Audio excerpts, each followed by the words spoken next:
During my baby's first birthday, my neighbor unleashed their dogs into my backyard, knocking over decorations and snapping at children. When confronted, they laughed and said, "Your kid will thank me for toughening him up." I released the security footage to the neighborhood group, and within hours, animal control, code enforcement, and the police were at their door. They lost their pets, their lease, and their standing in the community all before cake was even served. This happened about a year ago, but I still think about it every time I look at the pictures from that day. Not because of the smiles or the decorations. Because of the chaos that hit us right in the middle of what was supposed to be the happiest day of my baby's first year. And because of how I made sure the people responsible paid for it. We lived just outside Chattanooga, in a quiet neighborhood where people wave from their porches and lawn mowers hum on Saturday mornings.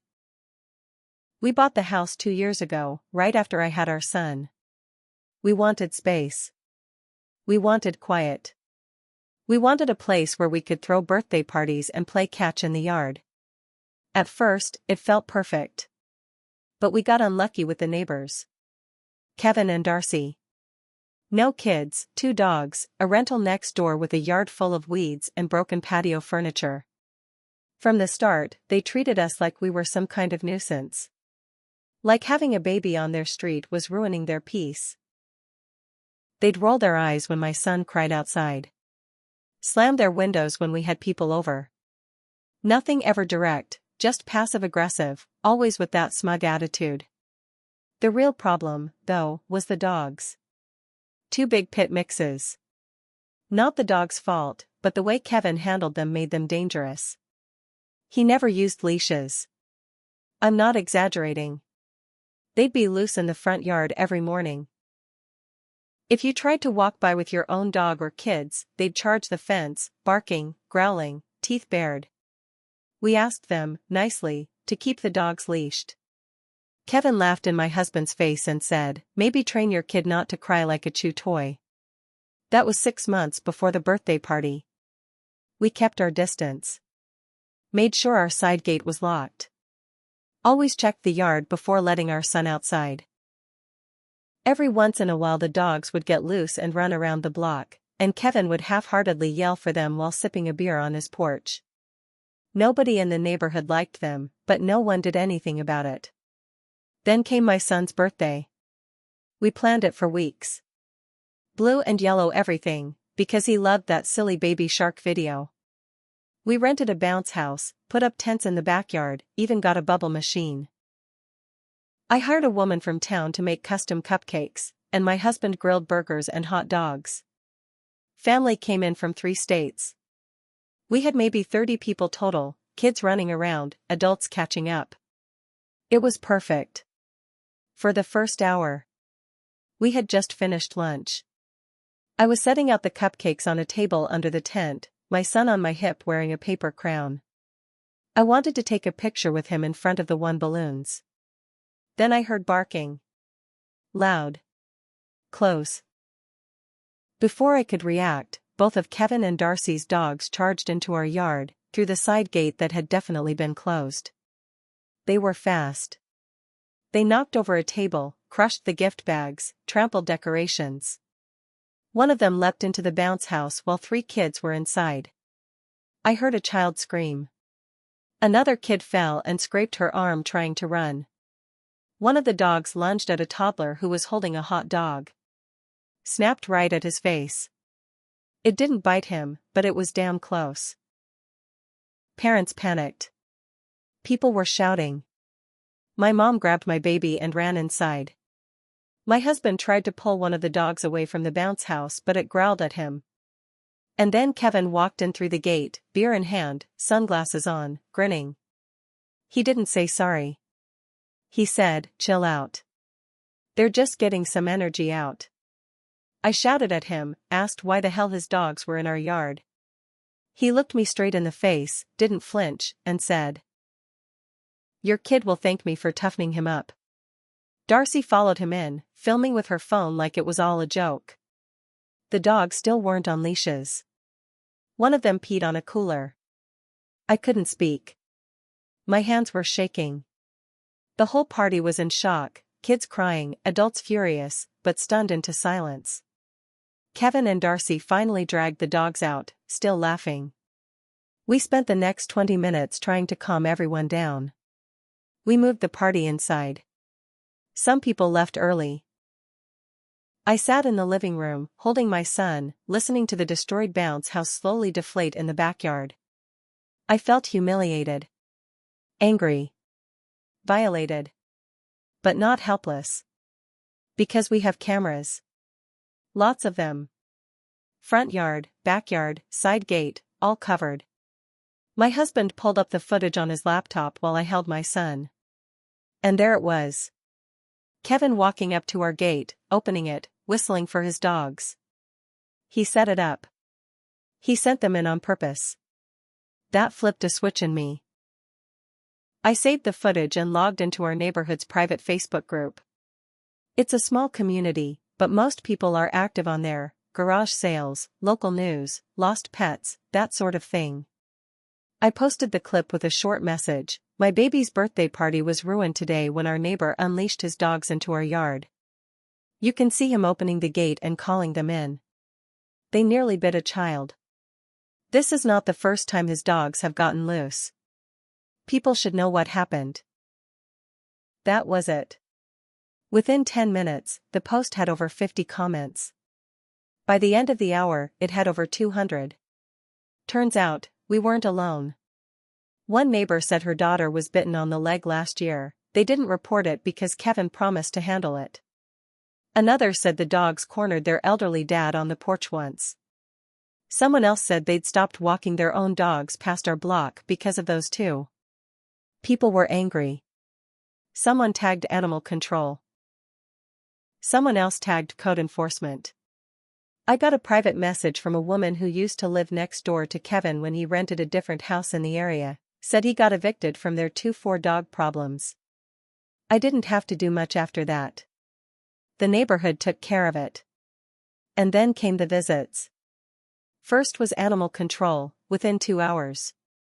We watched from the window as they talked to Kevin and Darcy. He tried to argue. The officer pointed at our house. I assume we weren't the only ones who sent in footage. Then code enforcement. The rental house was already on their radar for other issues, apparently.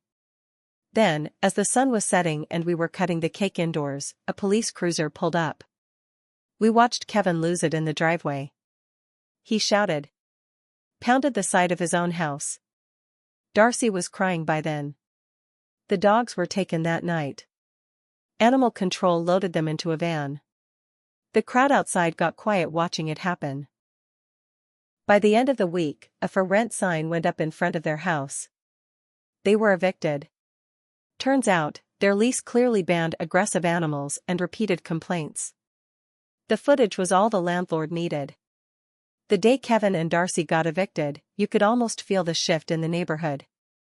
People who never talked much before suddenly had a lot to say, especially to me. I wasn't trying to become some kind of community hero, but after what happened, I guess that's how they saw me. Neighbors I'd only waved to from across the street stopped by with coffee, flowers, even a couple of home-baked pies.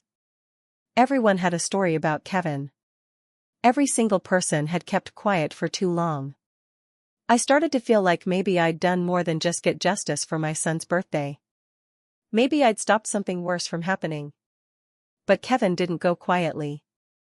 The night they moved out, a full week after the party, we heard loud music coming from their house around midnight. They were blasting rock music through open windows. Darcy was screaming, throwing stuff out the front door. I saw her fling what looked like a blender onto the lawn. My husband wanted to call the police again, but I said no. Let them self-destruct. They left sometime around 3 a.m. The next morning, the yard was trashed. Furniture left behind. Cigarette butts everywhere. The smell of beer in the air. 2 days later, someone spray-painted snitch on our driveway. That's when I knew they weren't done with us. We filed a report, of course, but there were no cameras pointing directly at the driveway. No proof. The officer said it was probably them, but without video or a witness, there wasn't much they could do. He suggested getting more cameras. So we did. We had floodlights and cameras installed at every angle. A motion sensor on the driveway. My husband reinforced the gate. It felt over the top, but I couldn't shake the feeling they'd be back. Not with the dogs. With something worse. And then came the messages. First on Facebook, fake accounts posting comments on my business page. I do freelance event planning on the side, and suddenly I had reviews saying I was unstable, untrustworthy, let my kids scream through meetings. All obviously fake, but damaging. A couple of clients even called to ask what was going on. Then the emails. One from someone calling themselves Justice for Dogs, saying I ruined 2 lives and that a baby's party isn't worth killing animals over. They accused me of lying, said they'd start a petition to expose me. I knew it was them. Or their friends. I didn't respond. I just collected everything, screenshots, email headers, timestamps. Then someone tried to sign me up for dozens of spam sites. I started getting junk mail by the dozens. Cat food samples. Political flyers for candidates I'd never heard of. One magazine subscription showed up with my name and the title "Bitch MOM" in the address line. That one broke me for a minute. I sat on the porch, holding the damn magazine, shaking with rage. That night, I called a friend of mine from college who works in cybersecurity. I sent him everything. He dug around and confirmed what I already knew. Most of the accounts traced back to Kevin's old work email, one he'd used on forums years ago. Sloppy. He also found that one of the reviews was posted from an IP address belonging to Darcy's new apartment complex. So I went back to the neighborhood group and posted again. This time with everything. Screenshots. IP traces. Even the spam mail label. For those who supported us after the birthday party, thank you. I didn't expect this to keep going, but it has. Here's what Kevin and Darcy have been doing since they were evicted. If they contact you, harass you, or ask you to join in, please report them. I didn't expect the response I got. People were furious. Again. But this time, not just at Kevin and Darcy, at the idea that someone would keep attacking a young family after getting caught red-handed. Even people who had stayed quiet before spoke up. Someone found out Darcy had started working at a local dog grooming salon and left reviews warning customers. Another tracked down Kevin's new landlord and sent them the original footage and the follow-up harassment posts. Within days, they were both jobless and facing another eviction. I didn't lift a finger. The neighborhood did it all. But I wasn't done. I had one last move left. I could have stopped there. Most people would have. But something about how Kevin and Darcy kept pushing, how they went after my kids' party, and then my work, and then tried to humiliate me in my own neighborhood. It stuck with me. They didn't just make a mistake. They made it personal. So I decided to go personal too. I remembered something from months back, before the birthday incident. Kevin had been talking, loudly, after a few beers, in his front yard with some guy. I'd been putting out the trash and overheard him bragging about flipping cars for cash and how the IRS doesn't need to know everything. At the time, I didn't care. Now? I remembered. So I did some digging. Public records, social media, old Craigslist posts. Turns out, Kevin had been selling used cars, but not under any real business name. Just cash deals done out of his garage or random lots. I even found a Facebook Marketplace post with a VIN number still visible in the photo. So I took all of it, every shady sale, every old ad with a date and price, the footage of him bragging, and sent it to the Tennessee Department of Revenue's tax fraud reporting hotline. I don't know what came of that.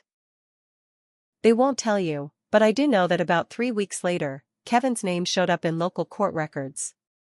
Civil penalties for unlicensed business practices. Then there was Darcy. Someone messaged me privately and told me she'd lied on the adoption paperwork for the dogs. Claimed she was living on a private property with no children nearby. I passed that along to animal control, just in case. They already had a file open on her. After all of that, it got quiet. For a couple of months, no more messages, no weird mail, no vandalism. We started to feel safe again. The yard healed. My son turned into a little toddler tornado, and life settled into something close to normal. Then, last month, we got a letter. It was anonymous, typed, with no return address. All it said was, "Hope it was worth it. You destroyed 2 people who were just trying to have fun. We'll see how fun your next party is." My husband wanted to call the police again. I told him no. We had cameras, we had everything documented. If anything happened, we were ready. What I didn't expect was what came next, because someone was watching Kevin and Darcy, too. It turns out one of the neighbors who had been silent all this time was Kevin's ex-friend. They'd had a falling out years ago over a money loan that was never paid back. This guy saw everything I posted and messaged me. He said, "You want to know why they really did what they did? Why they came after your party?" I told him yes. He said Kevin and Darcy had been told they couldn't have children. They'd been trying quietly, and when they found out it wasn't going to happen, Kevin snapped.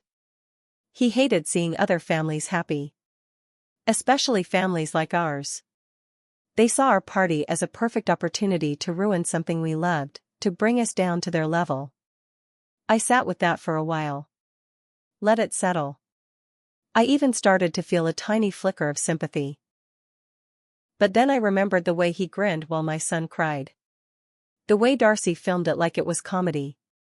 The way they kept attacking after being caught. They weren't hurting people by accident. They enjoyed it. I still haven't responded to the letter. Haven't told anyone what I plan to do next. But I know one thing, this isn't over. 3 weeks after the letter, something happened that forced my hand. We were hosting a small get-together. Just 4 families, kids running around the backyard, nothing major. But right in the middle of it, one of the parents called me over and pointed to the back fence. There was a dead squirrel. Not just dead, torn up, blood everywhere. It had been thrown over the fence. At first, I thought it was just a horrible coincidence.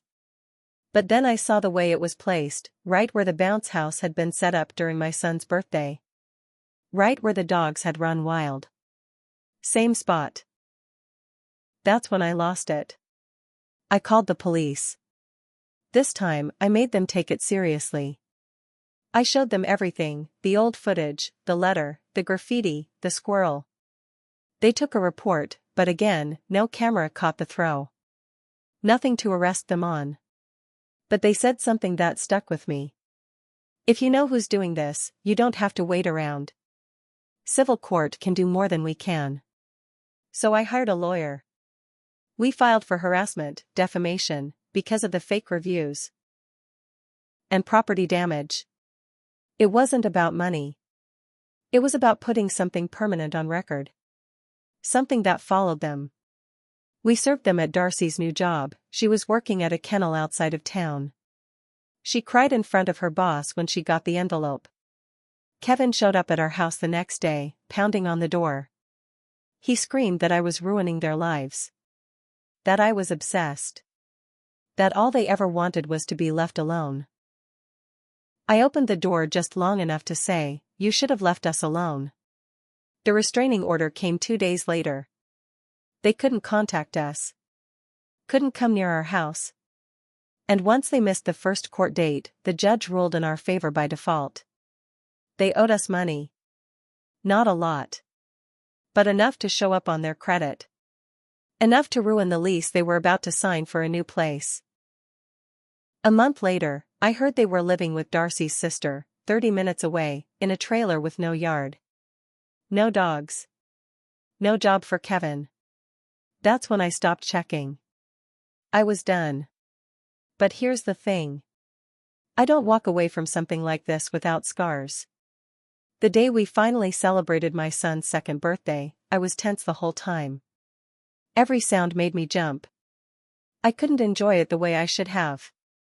That part, the fear, the anger, the constant looking over my shoulder. That was the price I paid. I got my revenge. Every piece of it. I made sure Kevin and Darcy were exposed, humiliated, dragged through every system they tried to avoid. I did it for my son, and for the safety of every kid in our neighborhood. But it changed me. I used to be someone who believed that people make mistakes and deserve second chances. Not anymore. Some people don't learn unless you show them exactly how it feels to lose everything they tried to take from you. And that's exactly what I did.